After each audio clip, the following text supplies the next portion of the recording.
Assalamualaikum warahmatullahi wabarakatuh. Halo anak-anak kelas 3. Hari ini kita akan belajar tema 1, subtema 2, pertumbuhan dan perkembangan makhluk hidup, pembelajaran 1, 2, dan 3.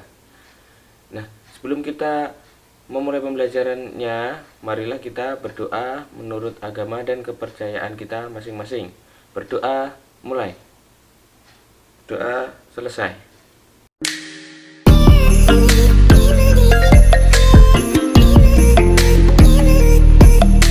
Anak-anak, tahukah kamu apa yang dimaksud dengan pertumbuhan dan perkembangan? Perhatikan gambar berikut. Gambar ini adalah gambar Udin sewaktu dia bayi, balita, dan anak-anak. Pada gambar ini, kalian pasti tahu kan perbedaan Udin dari dia bayi sampai saat ini. Nah, di situ ada perubahan apa ya, anak-anak? Ya, di situ dia berubah dari bayi menjadi balita. Itu ada perubahan tinggi tubuh dan berat badan Udin. Selanjutnya coba perhatikan gambar berikut. Ini gambar Udin sewaktu kecil dan sewaktu dewasa. Dalam gambar tersebut, kalian melihat perbedaannya atau tidak? Perbedaan di sini adalah pada saat Udin di usia kecil dan usia dewasa. Di usia kecil Udin minum susu, sedangkan pada saat dia dewasa dia sudah makan nasi, dan itu pun dia makan sendiri. Disitulah perkembangan Udin terlihat. Dari awalnya dia tidak bisa makan sendiri, akhirnya dia bisa makan sendiri. Jadi dari kedua gambar itu dapat kita simpulkan bahwa pertumbuhan adalah perubahan ukuran secara keseluruhan fisik seperti tinggi badan dan berat badan. Sedangkan pertumbuhan adalah perubahan individu, baik secara struktur atau fungsi organ melalui kematangan dan proses belajar sepanjang hayat hingga meninggal dunia. Jadi pertumbuhan dan perkembangan itu dapat kita bedakan ya anak-anak. Kalau pertumbuhan itu berubahnya ukuran tinggi badan dan berat badan. Sedangkan perkembangan adalah perubahan individu secara struktur atau fungsi organ melalui kematangan dan proses belajar. Jadi yang sebelumnya belum bisa puluhan matematika nanti bisa. Selanjutnya, apakah kita mengalami pertumbuhan dan perkembangan? Jawabannya ya, kita pasti mengalami pertumbuhan dan perkembangan. Pertumbuhan manusia terjadi sejak masih di dalam kandungan. Setelah lahir, pertumbuhan manusia bertambah besar dari bayi hingga dewasa. Pertumbuhan manusia akan berhenti pada saat dia dewasa. Namun, perkembangan emosi dan pikiran manusia terus berkembang. Nah, bertambah berat dan tinggi badan merupakan salah satu contoh pertumbuhan tadi ya anak-anak. Contohnya, kekuatan tangan manusia juga mengalami perkembangan. Kekuatan tangan dapat dilatih melalui kegiatan olahraga dan menari. Gerakan tari itu dapat dibagi menjadi dua, yaitu gerakan kuat dan lemah. Gerakan kuat contohnya adalah pada saat kita mendorong meja.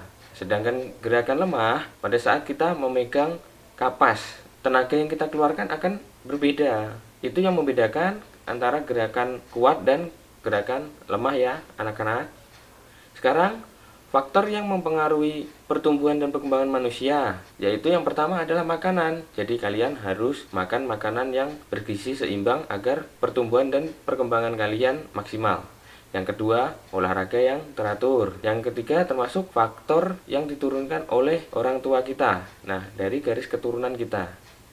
Faktor makanan itu adalah makanan yang harus benar-benar bergizi. Makanan yang bergizi akan mempengaruhi pertumbuhan dan perkembangan manusia. Makanan bergizi disebut juga dengan makanan 4 sehat 5 sempurna. Nah, kemarin kita sudah pernah bahas ya ini anak-anak. Selanjutnya, makanan 4 sehat 5 sempurna terdiri dari 1. Karbohidrat, kedua, lauk pauk, ketiga, sayur mayur, keempat, buah-buahan, dan yang terakhir kelima adalah susu. Makanan-makanan tersebut tadi mengandung gizi seperti karbohidrat. Nah, karbohidrat itu contohnya adalah nasi, jagung, singkong, ketela. Yang kedua, protein. Nah, protein itu contohnya susu, daging, tempe, tahu. Ada lagi yang mengandung vitamin. Vitamin itu terdiri dari sayuran dan buah-buahan. Yang keempat adalah mineral. Nah, mineral berada pada ikan, susu, dan sayur. Dan yang terakhir adalah lemak. Makanan yang mengandung lemak itu adalah daging, susu, dan lainnya. Jadi anak-anak, dari makanan-makanan tersebut kita juga harus menghindari makanan-makanan yang tidak boleh kita konsumsi sembarangan. Contohnya yang pertama adalah permen, yang kedua es krim, dan coklat. Jadi kalian yang suka makan makanan tersebut harap dikurangin ya. Jadi setiap orang memiliki pertumbuhan dan perkembangan yang berbeda. Maka kita harus saling menghargai ya. Jangan kita mengolok teman kita yang pertumbuhannya berbeda. Itu tidak boleh. Nah, sikap saling menghargai atau menghormati itu termasuk pengalaman sila kedua dari Pancasila yang berbunyi kemanusiaan yang adil dan beradab. Jadi apabila kita menghargai sesama kita, menghargai dan menghormatinya, maka kita sudah termasuk mengamalkan sila kedua Pancasila. Simbol sila kedua Pancasila adalah rantai emas seperti gambar berikut. Nah, anak-anak, menghargai perbedaan yang paling mudah itu adalah pada saat kita memiliki tinggi badan yang berbeda dari teman kita, sikap kita harus menghargainya, jangan mengolok-oloknya. Apabila teman kita kurus juga kita harus menghargainya, jangan kita olok-olok ya teman-teman. Nah, sikap menghormati orang lain adalah pada saat kita membantu teman kita yang kesusahan. Contohnya, pada saat teman kamu kesusahan dalam latihan menari, kamu juga harus mengajarinya. Jadi biar sama-sama bisa. Yang kedua, pada saat kita melihat orang membawa barang-barang yang sangat berat, kita juga harus bisa membantunya ya, anak-anak. Nah, tadi kalian tahu kan perkembangan itu apa?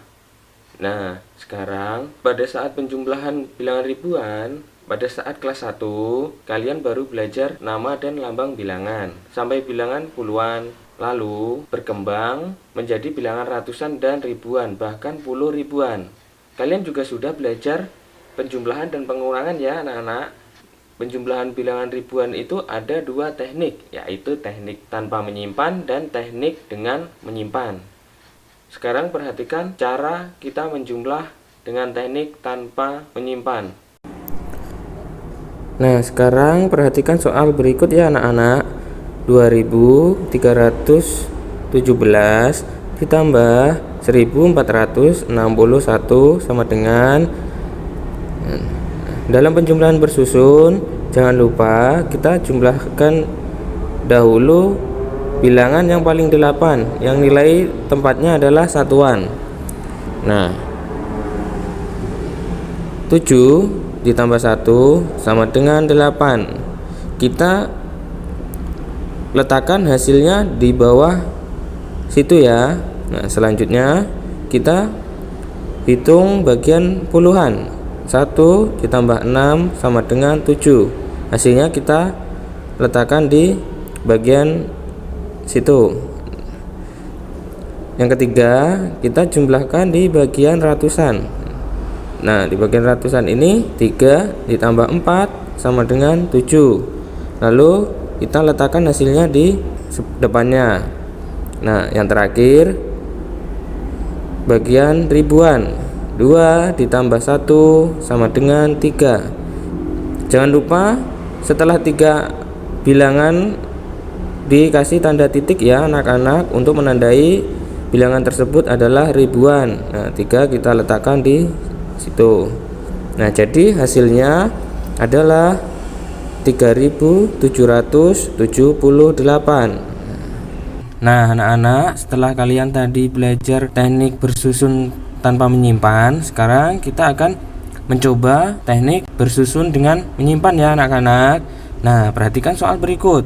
5448 ditambah 1391 sama dengan, nah, seperti tadi, dalam penjumlahan bersusun jangan lupa kita awali dari belakang ya anak-anak, dari nilai tempat satuan. Nah, di situ 8 ditambah 1 sama dengan 9. Ayo 9-nya kita letakkan dulu di atas. Nah, selanjutnya Di sini ada 4 ditambah 9 sama dengan 13. Nah, bagaimana cara kita meletakkannya di bagian atas itu? Sekarang kita ambil dulu angka 3-nya, kita letakkan di kolom itu. Nah, setelah itu angka 1-nya kita letakkan di atas angka 4. Kita simpan di situ ya, anak-anak.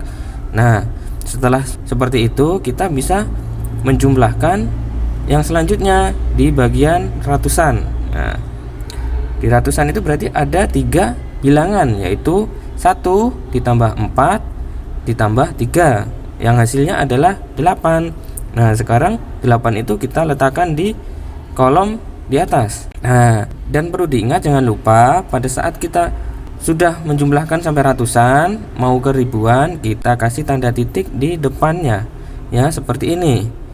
Nah, selanjutnya kita jumlahkan di satuan tempat ribuan. 5 ditambah 1 sama dengan 6. Kita tambahkan bilangan tersebut di atas. Nah, kita sudah tahu kan hasilnya. Jadi hasilnya 6.839. Nah, itu tadi cara penjumlahan bersusun tanpa menyimpan dan dengan teknik menyimpan. Nah, semoga mudah dipahami. Ayo kita lanjut ke soal berikutnya. Nah, anak-anak tahu kan sudah sekarang bagaimana cara kita menjumlah dengan teknik menyimpan. Nah, selanjutnya ayo kita coba kerjakan soal cerita berikut. Pak Diki menjual buah apel hasil panen perkebunannya. Kebun Pak Diki menghasilkan 2 truk apel. Truk pertama memuat 120 buah, truk kedua memuat 1.600 buah.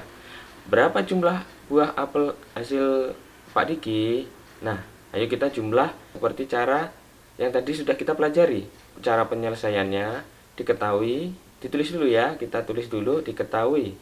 Truk 1 sama dengan 1.200. Truk 2 sama dengan 1.600. Ditanya, jumlah hasil panen Pak Diki. Kita jawab ya. Kita coba dengan cara bersusun. Sudah ketemu jawabannya? Iya, 2.800. Jadi, jumlah hasil panen Pak Diki adalah 2.800 buah apel ya anak-anak. Nah, selanjutnya kita ke soal cerita kedua. Pak Tono memiliki 2 buah kolam ikan. Kolam pertama berisikan 2.300 ekor ikan. Kolam kedua berisikan 2.700 ekor ikan. Berapa jumlah ikan yang dimiliki Pak Tono? Nah, ayo kita coba hitung bersama-sama. Jangan lupa kita tulis dahulu, diketahui kolam 1 2.300. Kolam 2 2.700. Ditanya, jumlah ikan Pak Tono berapa?